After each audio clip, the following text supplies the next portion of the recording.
Allah buktikan kuasanya. Satu persatu sudah tercium bau busuk rezim ini.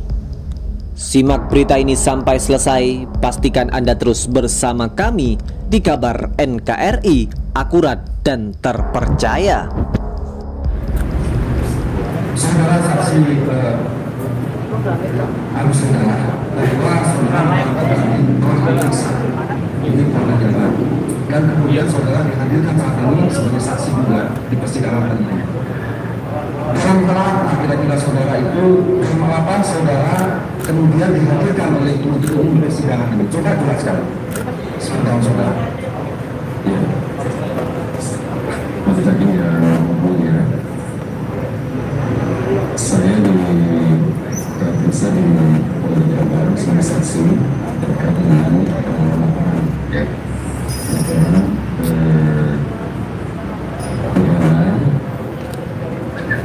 yaitu yang dibuat di Polda. Laporan pidana saudara melaporkan. Saudara melaporkan itu. Laporan pidana apa? Pada saat itu saudara melaporkan itu. Iya, laporan terkait dengan ada pelanggaran protokol kesehatan yang mana dalam hal ini saya mewakili Satgas Covid Kota Bogor berdasarkan rapat yang diselenggarakan oleh Satgas Covid yang mana persoalan dengan melakukan kepolisian seperti itu. Dilakukan kepolisian. Kapan terjadi pelanggaran protokol kesehatan? Masih ingat coba?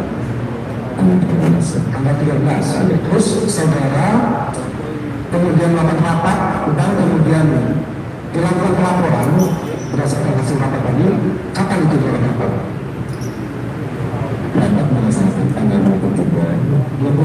Setelah peristiwa kejadian tanggal 13 Oktober 23 baru melakukan rapat.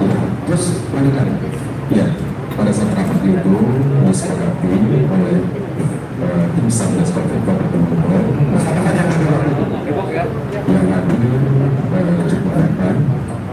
Ada wakil bupati, ada Kapolres, ada Sekda, kemudian ada dari Kodim, kemudian ada perwakilan dari Koordinasi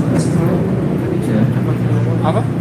Dan saat itu disepakati pada rapat tersebut untuk persoalan ini mungkin dilakukan untuk melakukan Polres, dan saya berdasarkan surat tugas yang dilakukan oleh Satgas Covid melakukan dari semua kegiatan itu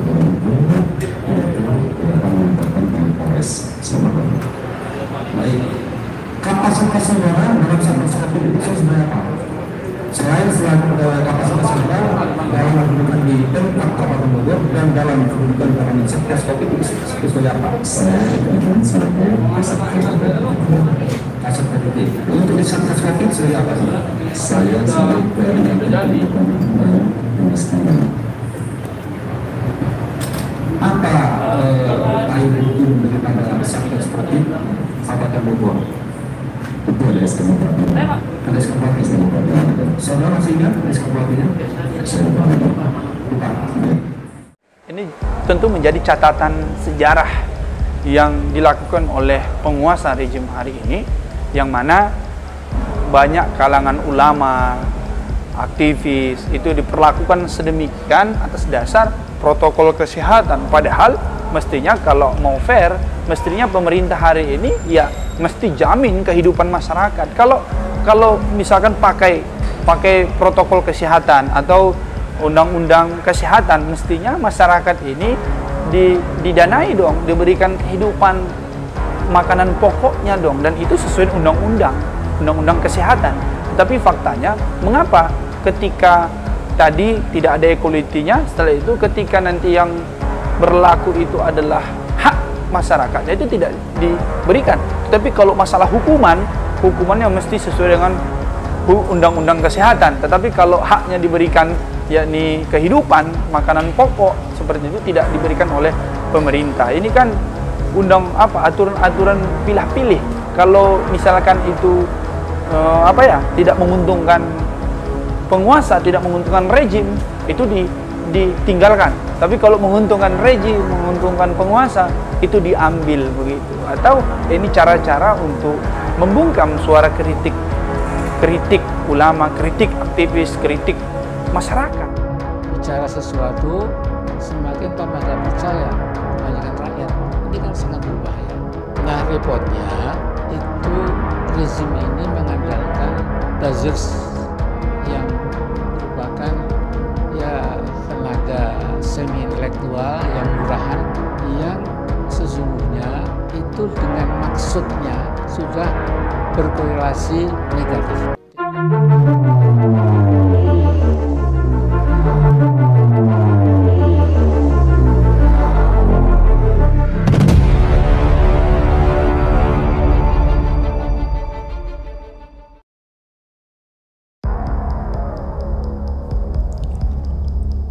Kesaksian Kasat Pol PP, terkuak skenario jebloskan Habib Rizik Syihab.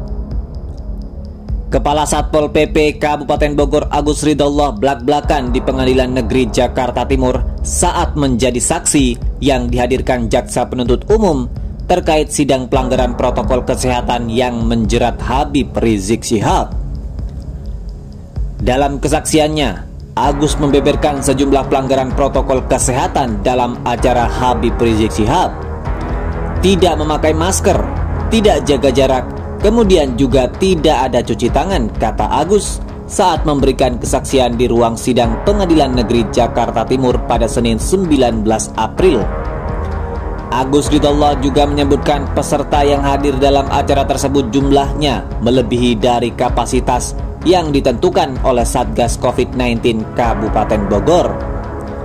Di dalam aturan saat itu maksimal kegiatan 160 orang dan hanya 3 jam, jelas Agus. Bahkan Agus mengatakan pihak panitia tidak melakukan penandatanganan kesanggupan untuk penerapan protokol kesehatan dalam acara yang dihadiri oleh Habib Rizik Syihab tersebut. Panitia tidak menandatangani kesanggupan prokes ke camat, ungkapnya. Namun kesaksian Agus Ridhollah ini semakin menguatkan indikasi diskriminasi hukum dalam kasus Habib Rizik. Hal tersebut diungkapkan kuasa hukum Habib Rizik Syihab, Aziz Yanuar.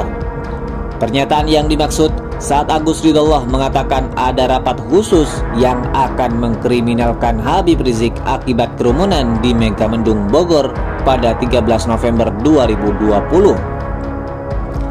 Ada penegakan hukum tebang pilih. Jika orang lain yang melanggar sanksi administratif tapi HRS maka saksi pidana. Ini tidak ada equality before the law, jelas Aziz Yanuar dalam keterangannya. Dalam sidang tersebut, Agus Ridhollah menyampaikan sempat ada perdebatan penerapan sanksi administratif atau sanksi pidana dalam kasus kerumunan Megamendung. Setelah berdiskusi, peserta rapat yang dihadiri oleh Pemprov Jawa Barat dan Polda Jawa Barat itu sepakat untuk mengambil langkah pidana dalam penyelesaian kasus kerumunan Habib Rizik Syihab. Adapun alasan peserta rapat memindahkan kasus pelanggaran protokol kesehatan itu untuk memberikan efek jera dan supaya kasus serupa tidak terulang kembali ke depannya. Meski Agus mengakui sebelumnya tidak ada kasus pelanggaran prokes yang dipidanakan.